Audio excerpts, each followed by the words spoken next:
The All In book is in stores now, and if this podcast has meant anything to you over the past 2.5 years, I would ask that you give this book a chance. I hope that it will help you not only remember the things we've learned together on this podcast, but it is also my hope that as you read about my personal exploration of what it means to be all in, that it will cause you to consider your own all-in answer. There is even a spot to write it down at the end of the book, so join us in exploring and answering the question, what does it mean to you to be all in the gospel of Jesus Christ? Thurl Bailey didn't come to Utah looking for religion. He came because he was drafted by the Utah Jazz as the 7th pick in the 1983 NBA draft. He was just happy to play anywhere, but it was there that he was first introduced to the Church of Jesus Christ of Latter-day Saints. Thurl Bailey was a member of NC State's 1983 national championship team, played 16 years of professional basketball, including 12 in the NBA, and is now a public speaker, a broadcast analyst for the Utah Jazz, and a singer-songwriter. He also hosts a podcast for KSL called Thurl Talk. This is All In, an LDS Living podcast where we ask the question, what does it really mean to be all in the gospel of Jesus Christ? I'm Morgan Jones, and I am so thrilled to have Thurl Bailey with me today. Thurl, welcome. Thank you. Thanks, Morgan. Well, I have been looking forward to this. I am a huge sports fan. People that listen to this podcast probably know that, but I am like a junkie. So this is a big day for me. And I'm from North Carolina. What? So, you didn't tell me that? Yeah. Wow, what part? Right. Well, I grew up right on the border of North Carolina and Virginia, but my parents live just outside of Raleigh now. Okay. So before we move on, I have to know, Wolfpack or Carolina Tar Heels? Here's the thing, Thurl. This might be a short interview. This could be. You might walk out on me. Both my parents went to UNC. Okay. But I will say this. I like the but. We always, as long as they're not playing Carolina, we root for the Wolfpack. Okay, all right. I can live with that. All right, perfect. And we're big Thurl fans. We both hate Duke. Okay. Yes, right. With a burning passion. I'm good with that. Okay, great. Well, like I said, so excited about this, but I want to start, and I found this interesting as I was prepping for this interview. You almost didn't go to NC State. No. You almost went to Maryland. So let's start with your growing up in the suburbs of Maryland, and you grew up in a home of parents that really valued education and pushed you to succeed. I was fortunate because most of my friends growing up in that area only had one parent or sometimes neither parent in the household with them. It really took a village to raise them. It may have been a grandmother or an aunt or uncle. And a lot of my friends didn't survive their, going into adulthood just because they made some bad decisions. And so I was fortunate to have both parents and education being instilled early. My mom used to hammer it home that she never wanted to see a C or below on our report cards. And, as a kid, you're thinking, if I get a C, I'm passing, right? Right. That's not failing. But she looked at it differently. She said, I don't raise average kids. And the C is average. So let me put it like she put it. I better not ever see a C or below on your report card, because she said, if you guys are going to be, I want you to be different. There are a lot of kids in this neighborhood. No one's coming out of this neighborhood to make anything of themselves, but I want you guys to be different. And the way that's going to happen is a great education. And so at that time, we were being bused to white schools, and that's where the best education was. So she wanted us to take advantage of that, and she wanted us to be something and make something of ourselves. And so I was really fortunate to have the parents that I had. It seems like it. I thought it was so interesting. One of the things that I listened to, you talked about becoming president of 9 different clubs in junior high. Yeah. That's ambitious, Thurl. But that's how I was built, right? I mean, my parents really put that seed in us as kids, is don't be underachievers, don't be followers, don't sit in the back of the classroom. You have a question, you raise your hand, you ask the right questions to the right people, and there's no reason you should fail. If you go to school every day and you ask if you're struggling with something, you should be above average. And so with that came extracurricular things. I wasn't an athlete at that time, not until late junior high school. So my extra energies went into music. I picked up the trombone, the tuba. I loved singing, so I joined the chorus. And then the school offered a bunch of clubs. So I joined a few clubs, but I didn't stop there because, I was wired this way to want to lead. And so I had this kind of personal thing that I did where when I joined these clubs, at some point during the meetings of those clubs, a president was elected and a vice president. And I remember putting my name in. Actually, I campaigned. I went, and I was always a people person. So I would go to each person as soon as we established the club and our meeting time. And I would say, sooner or later, we're going to vote for president. I want you to vote for me. So I was in politics early on in my life. So I was elected president of like 9 clubs in junior high school. And the funny thing is, there's one club that they only needed 2 people. It was the flag club. And all we did was we got to school early and we raised the flag, went to the office and raised the flag. And we got out of class early at the end of the day to lower the flag. And there were just 2 people in this club. And I went to the guy who was in the club with me. And I said, "Welcome to the flag club. You're vice president and I'm president." So that was a pretty quick election. But that's really how I was wired and what my parents really instilled in us to be that front runner, if you will. Right. Well, before we steer the conversation away from your parents, I want to touch on one thing that stood out to me. Your parents were there in person when Martin Luther King Jr. gave his "I Have a Dream" speech. Is that right? That is right. And every time I see those pictures on TV, even now, they come to my mind because I know they're out there somewhere, right? And there's a lot of people out there, but I know that they were out there, and when they were done, they came home and they sat us down as kids and talked to us about that moment, not just that moment, but what was going on in our world at that time. And that's something I'm really grateful for as well, is they were parents that taught us, right? Taught us that there were so many things that were relevant, that were going on, that a lot of adults, especially in Black America at that time during the Civil Rights Movement, but there were a lot of families who wouldn't really expose their children to that because a lot of it was brutal. Right. And so my parents were really good in that way to sit us down and talk to us about the news of the day or the news of the year or what was going on in the world. So impressive. And I think it's clear that just listening to you talk, I actually told Erica as we were preparing to come in here, I said, I'm kind of intimidated because Thurl is so well-spoken. In everything that I listened to or watched, you never say or any filler words. You're so impressive. And so I am a little bit intimidated, but we'll see how this goes. Was your family religious growing up, Thurl? They were. They were in their own sense, right? We were born into a Baptist family. And my parents, meanwhile, weren't religious, for lack of a better word, churchgoers, but they religiously made sure we went to Sunday school. And I learned a lot about religion in that sense growing up.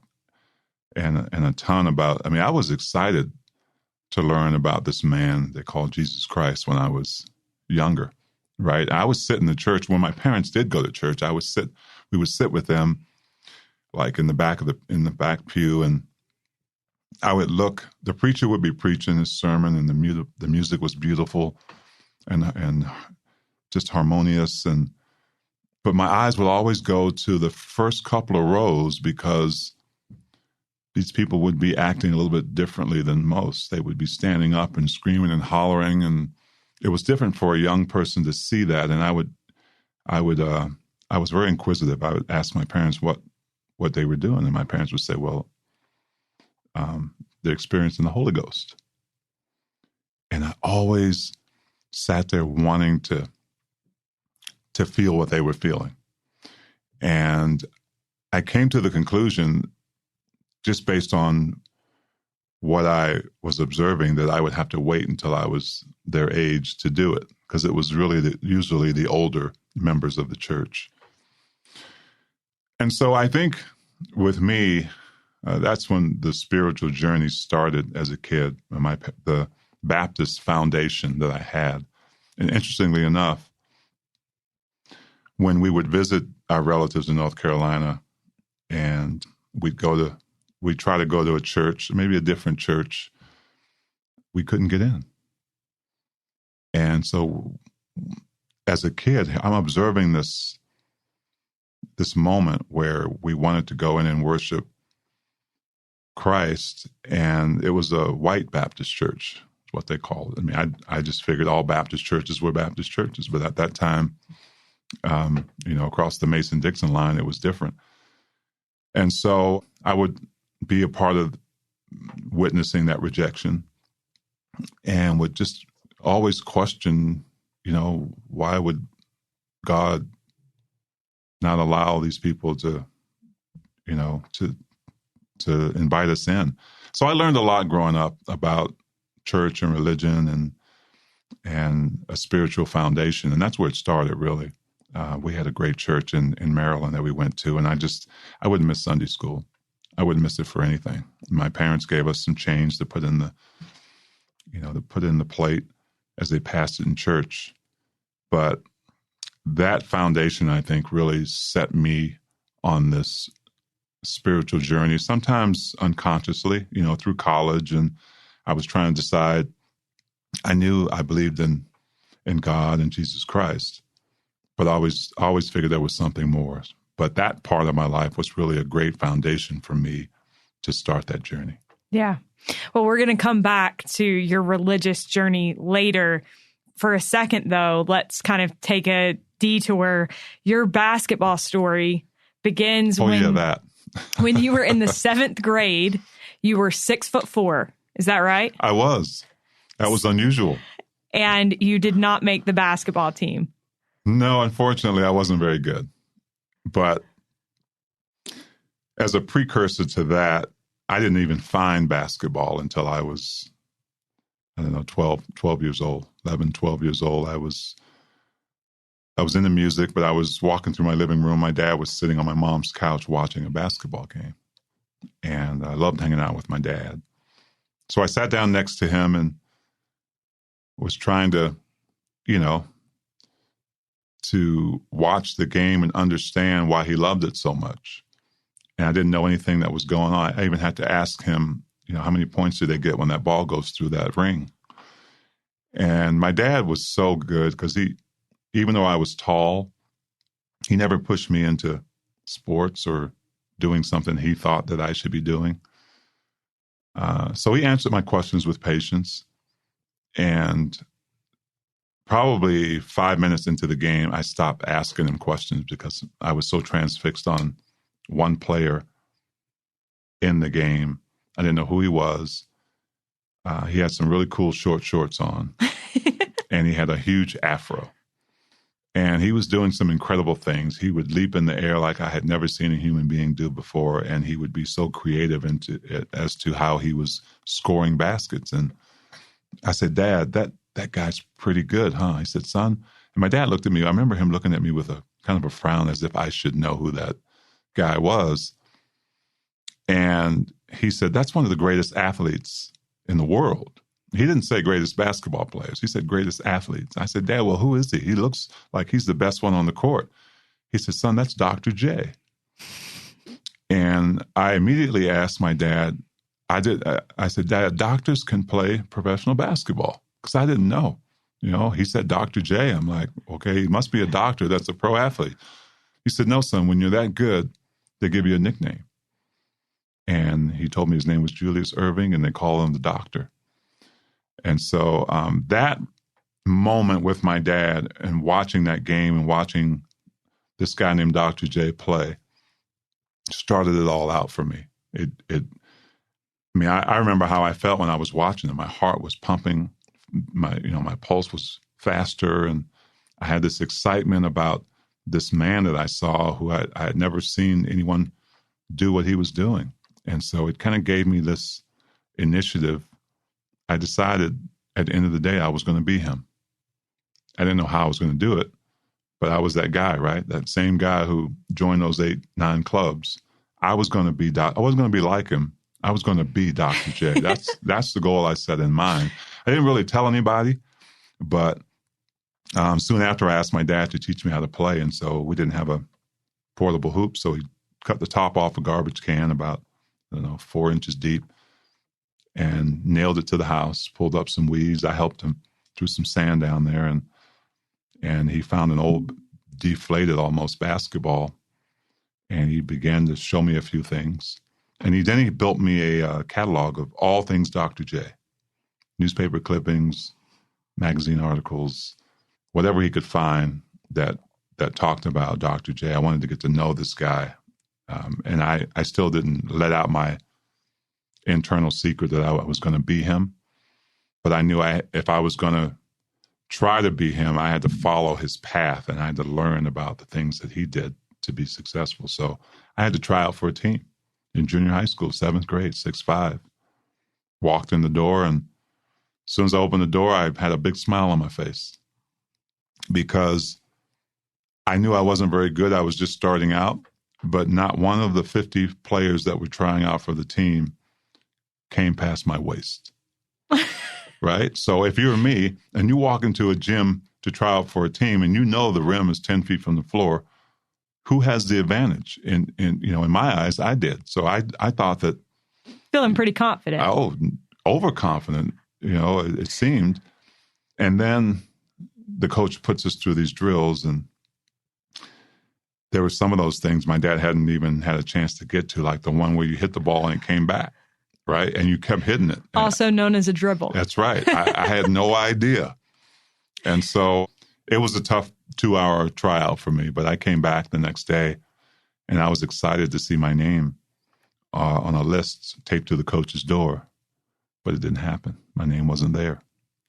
And Morgan, that was the first time that in my young life I had ever felt failure, especially when I first looked at that piece of paper and didn't see my name.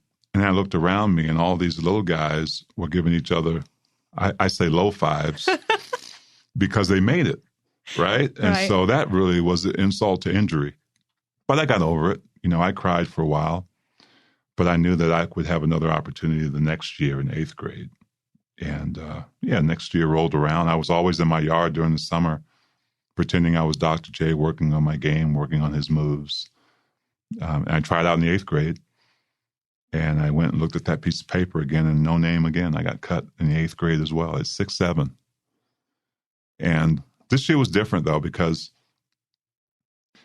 I failed the second time in the same thing, something I was really passionate about. And so you have a different thought process as to how you're going to approach it. First time you failed, okay, there's another opportunity. You'll go work on your game. Second time, you start questioning yourself, right? So as I was walking away from being cut the second time, the coach came out of his office, and he called my name. He walked over to me, and he crossed his arms, and he looked up at me, and he said, "Son, you weren't meant to play this game." And he said, "You're wasting my time. I don't have time to teach you how to play basketball. I'm looking for guys who can help me win a championship this year." So he knew what he wanted. I wasn't very good. And so if I was going to be Dr. J, I decided it was going to be in the confines of my own yard. That's how I was. Maybe that was my path.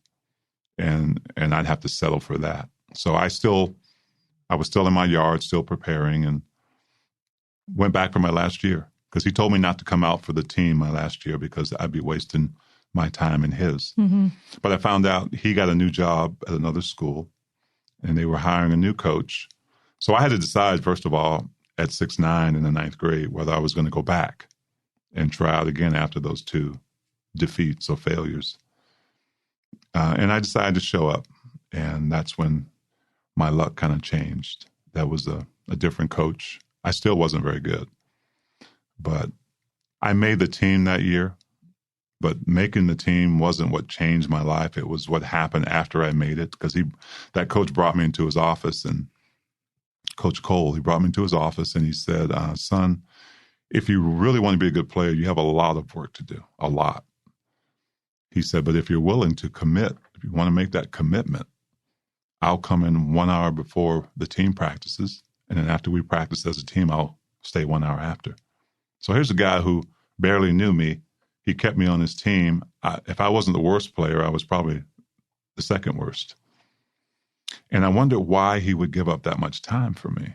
And he told me, looked me in my eyes, and he said, I see potential in you. I see potential in you that you don't even see in yourself. And I think if you want to commit and you work hard, this is what you can be, and I can help you do that. So that was really what changed my life. I didn't tell him I wanted to be Dr. J. I still had that in my mind, and this opportunity came. So I was prepared for it because I was still in my yard, even after I got cut a couple of times, hoping for maybe another chance at some point, and it came, and I was ready for it. So that right there really ignited my passion for wanting to be successful. And I guess the full circle story is that I got a scholarship from, I call it the tool of basketball, paid for my education. And then the Jazz drafted me. And one of my first games in the NBA, I walk out on the court. I'm a scared young rookie, and I go in the game, and the guy reaches his hand out, shakes mine, and says, congratulations on a great college season. Welcome to the NBA. And that was Dr. J, my idol, the same Dr. J I watched on TV. Now I knew I couldn't be him, and I'm standing right next to the guy who gave me the passion to want to be him and play at the highest level. That's amazing. I have chills. I want to come back to something that you said that your dad said when you saw Dr. J on TV, and he said, when you're really good, they give you a nickname. At the time, you had no idea that fast forward, everybody knows you, Thurl, as Big T. Yeah. You have a nickname. You're that good. So talking about the junior high coach, what do you think it is that makes such a difference when somebody sees potential? How does that have the ability to change somebody's life in the way that they see themselves? Well, first of all, it changed my life more than I knew then. And it really gave me a sense as I got old enough to understand what lenses we see through, right? We all do, right? We talk about not judging. Well, we have to in a lot of ways. Not the kind of judgment that, that causes issues, but we have to, when I train kids, I assess them. And that's kind of what that judging is. It's like an assessment. But how do I see them? How do I see this kid who dribbles with two hands that wants to play in the NBA, right? Do I tell him that he doesn't have a shot and he needs to go find another coach? No, I mean, I see myself in him, right? And he may not be the height I was, but he has a passion for wanting to do something. So my lens right away is not going to be, I don't have time for this person. My lens is, this kid is enthusiastic about learning something, right? He may never be a pro player, but my lens says he really wants it. He wants to learn so bad. Right now is when I can do my part. And so that's what it's really taught me. I may not have become a professional basketball player if not for that junior high school coach playing his part. And even if I was not able to play pro basketball or even college basketball, just the fact that he saw something I didn't see at the time. He saw something that he could teach me. And so that's really what overall, even beyond the basketball, has helped shape me. It's how I see other people. How I see that it's not a burden on me. Now that I know I have this platform, it's not a burden on me to take a few minutes or even a few seconds with a person, who wants my time. Sometimes it's inconvenient, but there's always a way. There's always a way to not make it about me, right? It's about them at the time. It's about how happy that might make them, or what impact I might have on this kid in just the little time that I have him. So I think that's really the big picture for me. Yeah, it taught me a lot back then as far as wanting to commit to something and work hard and reach certain goals and be successful and get out of that neighborhood and try to come back when I'm a successful person and help other kids in that neighborhood. So, but, I think when I got older, I saw a whole new meaning as to the lens that I see people through and how I handle that, how I treat that. Yeah. You mentioned, Thurl, that after playing for North Carolina State, you were drafted by the Utah Jazz. Mm-hmm. And you've said previously that your conversion to the church really began when you came to Utah. What was your experience like coming to a state full of people that belong to a religion that you didn't know a ton about? And how would you say that your time with the Jazz kind of jump-started your conversion? Well, to be honest with you, when I first came to Utah, it wasn't really about religion. It was about being around a ton of white people. Mm. I mean, culturally, I wasn't used to that. Right. I grew up in a predominantly all African-American neighborhood and city for the most part. And culturally, there are things that we're all used to. And when we are taken out of that and we're put into a different culture, whether it's religious or whether it's racial or what have you, it's a shock to your system, right? And I was excited about being in the NBA, no question about that. I didn't care where I went. But being born in that civil rights era, and this is where I know that my parents' teaching and educating us as kids really came in handy, because even though that culture part was a little shocking to me, it didn't take long. When I landed, I knew, I was caught. I was captured by the beauty of the place, first of all. And there was a part of me that, I tell this, it's kind of funny, but it's true. When I would drive to practice, right, I'd see this black guy at the bus stop pretty much at the same time every day I would drive, and I waved to him, right? We made this connection, right, this cultural connection.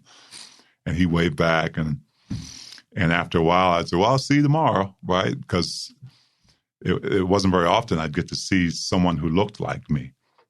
But honestly, Morgan, I got really comfortable right away because it was about the people to me. My mom and dad taught me that too. And some would think, well, you grew up in a very difficult time, where the cops were, sicking dogs on your dad and other black people, and they were fighting for civil rights. But my parents didn't come home with that. They didn't teach that to us. They taught us to be respectful to people, to love people regardless of where they were from. And so as other kids grew up angry and maybe some even revengeful, I grew up in a household that, we didn't really see color first, right? We saw what was here, what was in the heart. And I realized that when I got here, people were so nice. And then part of me was like, well, they're just being nice to me because I'm a jazz player. And I realized that wasn't the case. And then I really started to understand the culture here, the LDS culture. The things I had heard about LDS people weren't very nice growing up in D.C. I heard that they thought black people had tails and just some really weird stuff. And so you have that part of what you've heard stored in a place somewhere. And when I first got here and I met, most of the people that I met were LDS, right? And they weren't afraid to let me know that, right? They were proud of it. And it wasn't like I was trying to be converted off the plane by people.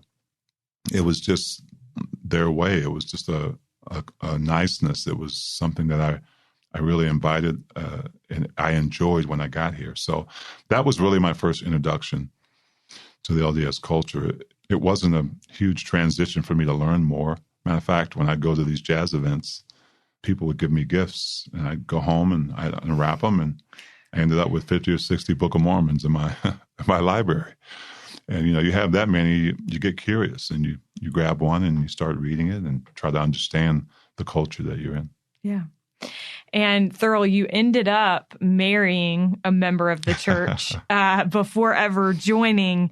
You have said that your wife went through absolute hell when she decided to marry you. Talk to me a little bit about that. I always get emotional when I talk about it. Well, first of all, my wife, Cindy, of almost 30 years now, her and I, you think about the odds, right?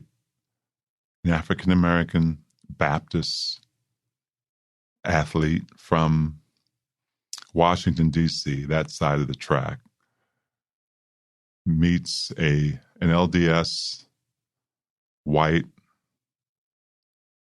basketball player from this side of the track. And how does that happen? How does that work? Well, most people didn't think it could. And in particular, people that were close to us. And, the shorter version is that we met through a basketball camp, jazz basketball camp. We both were working the camp in the summer, and I ended up having my own camp. So she was playing basketball at what was then UVCC, which is now UVU. And so I went down to UVU to hire some of the athletes to come and work my branded basketball camp. And she was one of them. And she just stood out right away. She stood out as very confident, a very good player, very good teacher of basketball, and a people person. And so I don't remember totally how it went down. I know that we had a challenge or something, and I won the challenge.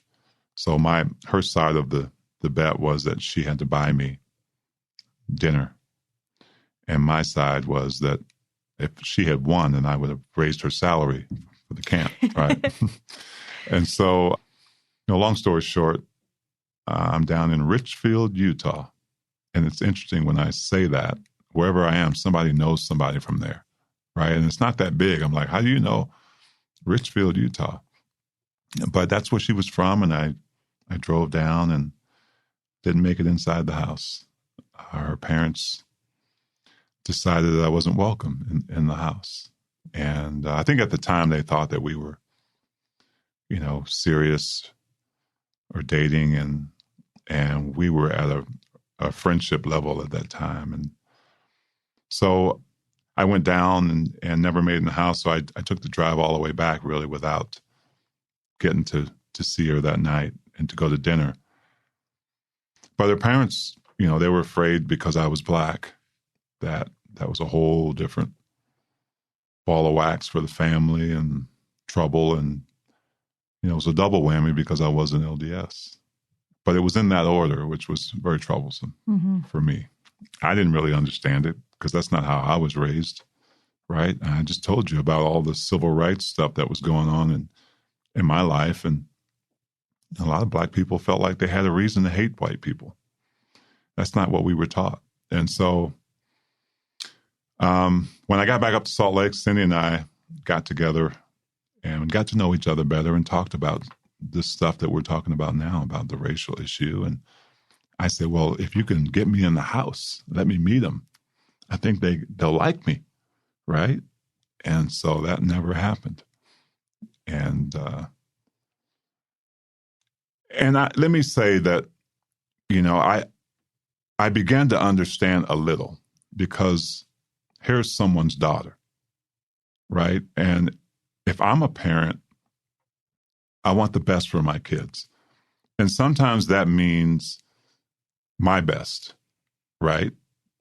Whatever those things are. And for them, obviously, it was marry somebody within your race, maybe marry, somebody within your religion.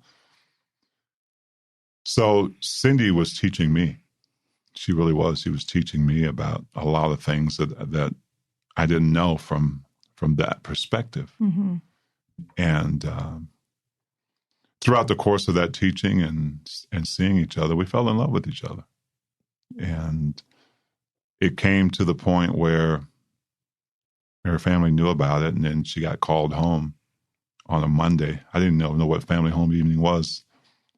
And it was on a Monday night, but that wasn't a family home evening meeting. The family was there, but it was more of a intervention. Mm-hmm. And so she sat in the middle, and everybody had their turn. And bottom line was, she had to make a choice. The ultimatum was, you choose us or you choose him. And she stood up and she walked to the door, and she said, I choose him. And so as I recollect that, and as I always think about it, I always think of how fortunate I was that she did choose me that day. And it was not a very easy choice for her. I know she loved her family.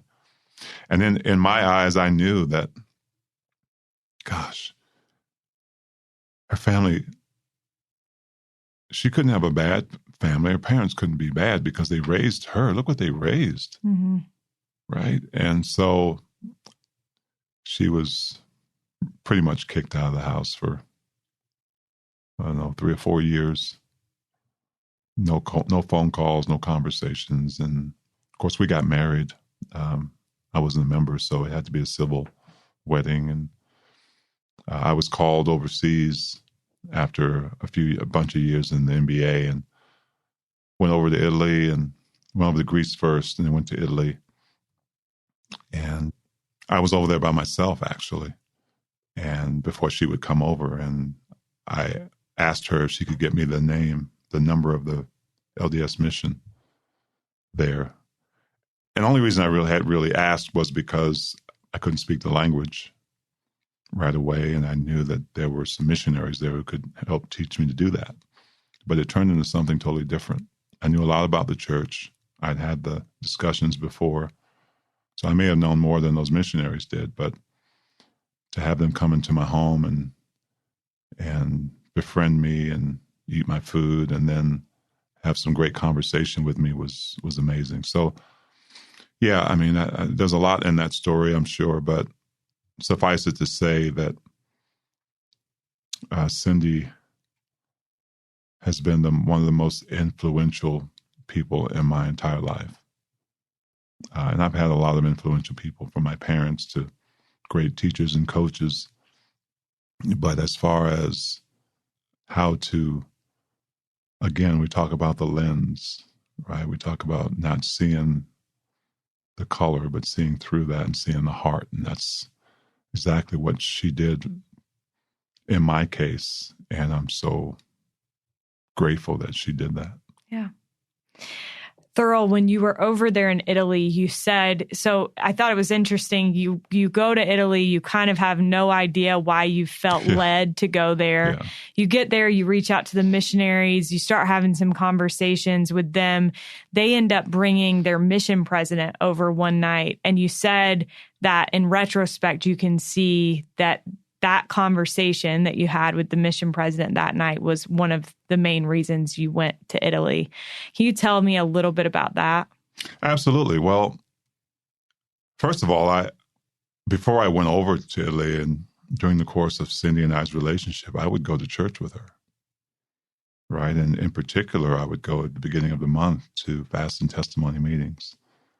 I had never been before, never been invited really by anyone else. But I would go there, and I think early on I probably tried to compare some of it to my upbringing, and it was a lot like my upbringing. But even more so when people would walk up and bear their testimonies, I just felt this urge, even though I wasn't a member, I felt this urge to want to share. And there would be times when I would walk up there not being a member, and I'd express my feelings about what I felt about Jesus Christ, what I knew about him. And so there was a gravitation there. There was a learning process there. And I knew in order for me to get the answers that I wanted, I had to search for them. And one of those was blacks in the priesthood, right? I had heard some things. It was more about what I didn't know, right? Because I truly believe that every church or religion has experienced racism at some point, right? That's just our mortal selves, right? And so I knew the answer after a while because I would ask different people. I played basketball with the Jazz on the Jazz team with a few guys that were LDS, and we would get into conversations about the priesthood and why blacks couldn't hold it for a long time. And so I ended up deciding that if I really wanted to know the answer to that, I had to ask the right person. So I got on my knees, right? I got on my knees and I asked Heavenly Father I posed the same question to him, and for him to make that answer known to me in his own time.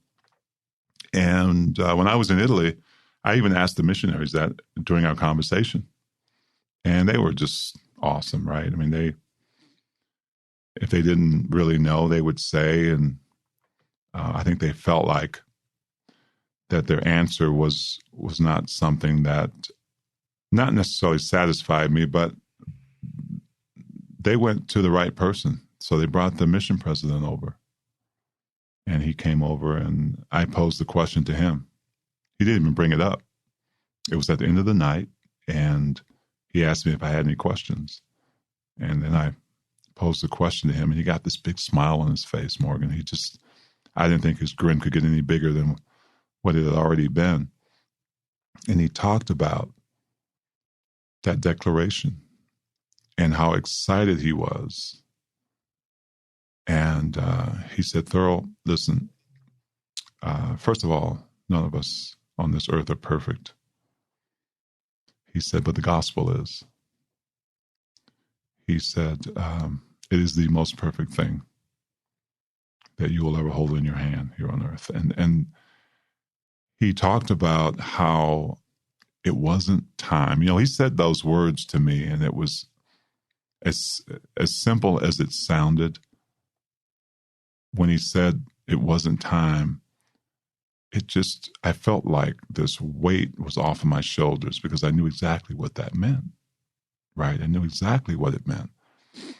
He said, he went into it a little bit with his thoughts, and he said that it just wasn't time. Heavenly Father knows the time and the place, and we're going to make a lot of mistakes on this earth as mortal men. But Heavenly Father knew when the right time was. And they left. We cried a lot. I mean, all four of us were crying. Mission president, the missionaries, myself. My wife was over here in the States.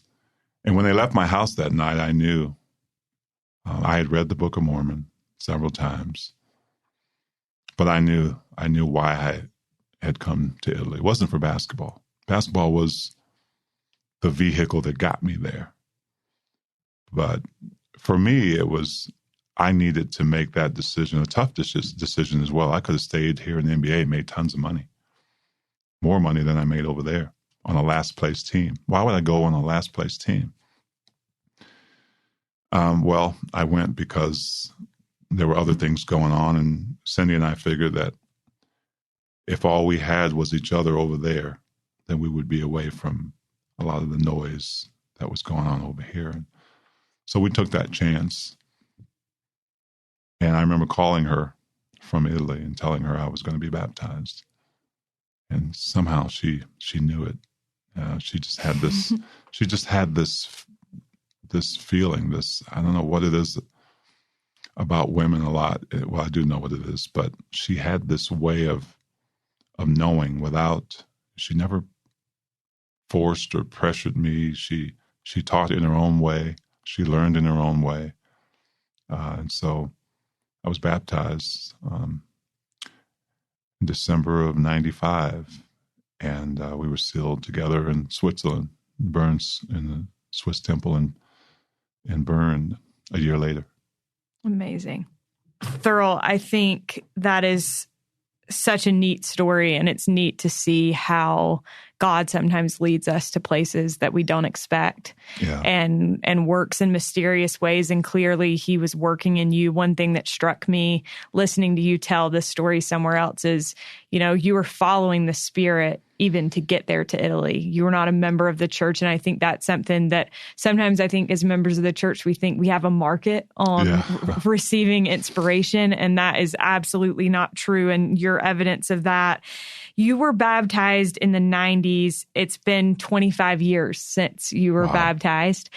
And at the time, you gave a fireside not long after being baptized, and you said that you felt strongly that God had a work for you to do. In retrospect, what do you think that work has been up to this point? Wow, Morgan, that's a great question. Let me say before I answer that, that God also has a way of making things really right, not just for me, but for other people. My father-in-law baptized me, right? The same man who didn't accept me at first, my mother-in-law, was standing right across from me before I went down into the waters of baptism. We caught each other's eye, and it was as if we were speaking to each other and saying that everything that happened before this maybe needed to happen to teach us, to teach her about unconditional love, to teach me about forgiveness. And things are great with my in-laws now. And, I joke and I say, now I can't get rid of them. But, but I just wanted to say that because I always knew they were great people, right? And sometimes, we have to go through some of these things to understand, to get more clarity on how, Heavenly Father wants us to live and treat each other. So I would say that I don't know all those answers yet, right? I don't know exactly what God has in store for me. I hope I'm on the right path. And sometimes you don't know that. You just try to do the right things and do the best you can, knowing that you're not perfect, knowing you're going to make mistakes, knowing you're going to slip, you're going to stumble, knowing you're going to have good days and bad days. But I'm hoping that I'm on the right track. And I'm hoping that I've been doing some of that as well all my life, not just since I've been LDS. Because I think that's when I first learned about Jesus Christ. It was always, I knew I was never going to be perfect, but if I could be as good as I can be, as he wants me to be, then I'm on the right track, knowing that, it's not going to be a perfect picture. But so I think in answer to that question, I'm still a work in progress, like we all are. That's awesome. Thurl, my last question for you is the question that we ask at the end of every episode of this podcast, and that is, what does it mean to you to be all in the gospel of Jesus Christ? What does it mean to me to be all in gospel of Jesus Christ? Well, I think a lot of it goes back to what we've been talking about. Those people in my life who saw something in me, right? Saw a coach who saw potential, a beautiful young woman who saw potential in me as her future husband and her kids' dad. I think all in means trying to live up to that potential as best you can. All in means I know what lens God sees me through, right? He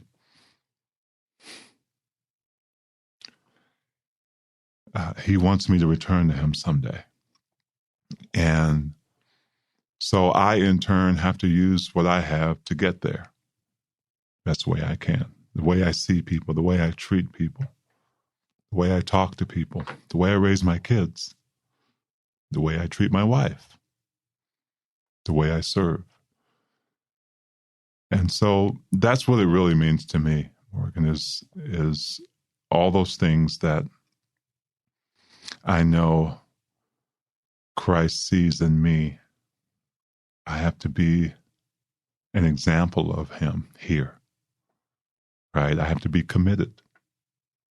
Just like the coach said, listen, if you're going to commit, I'm going to be there, right? And when you decide that this is what you want, I'm right here. And I know that Jesus Christ is the same way for all of us, right? He just wants us to commit. And he wants us to be all in. And so I'm trying every day to keep my hand in that huddle, right? And be all in. And again, it's difficult for all of us, but I think just like any muscle, the more you do it, the stronger it gets, and it becomes habitual for you, right? And that's really the place that I want to aspire to, is to have great habits and be able to return to him one day. Thank you so much, Thurl. I've never thought of it that way. And I love that. I love the idea that God saw potential in us, and that's the reason that he gave us a savior. And so thank you so much for sharing that. Thank you. Thanks for having me. A huge thank you to Big T, Thurl Bailey, for joining us on this week's episode. We are grateful to Derek Campbell for his help, and also grateful to Erica Free, who was our sound tech on this episode. Thank you so much for listening, and we hope you have a great week.